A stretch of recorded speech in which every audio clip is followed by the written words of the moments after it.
You can never know through men of God by the sizes of their crowd. You can't even know the first one by the sizes of their crowd. And using what Jesus said about fruits in this context, the way she used it is a distortion of truth. So if you're not spiritually grounded, you will not be able to discern the deception and distortion in what she said. First of all, what is deception and what is distortion? Deception is when the devil convinces you to accept what our Lord Jesus didn't teach us as the truth. And distortion is when the devil changes the meaning of what God said in order to get you to do his will without even knowing it.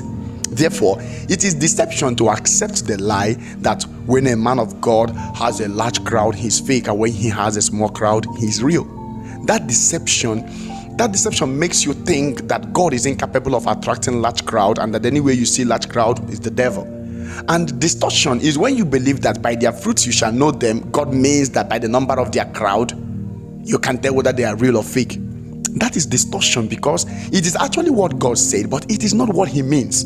So what did Jesus really tell us about false prophets, and how does he expect us to identify them?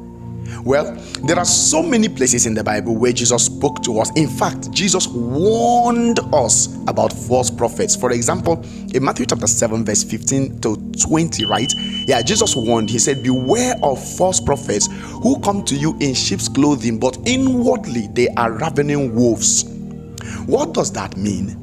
It means beware of deceptive appearances. It means beware, be careful of prophets who come to you looking righteous in sheep's clothing, but inwardly they are ravenous wolves. That is, they have evil intentions. See, what Jesus is trying to teach us here is how to discern their motives and intentions. So he said, inspect their fruit. In other words, examine their fruits, because their true intentions is revealed in their actions, their teachings, and their influence. That is their manifestation. Therefore, there are 5 things that you always need to look out for. Number 1 is, do their lives and teachings produce godliness or corruption? That is to say, do what they teach and what they do reflect God's righteousness? Number 2, compare their lives and teachings to God's standard and purpose in the Bible. Now, this can be a little bit tricky, because people can do what's in the Bible but not according to God's plan and purpose and standard. And so you must know God's purpose and standard first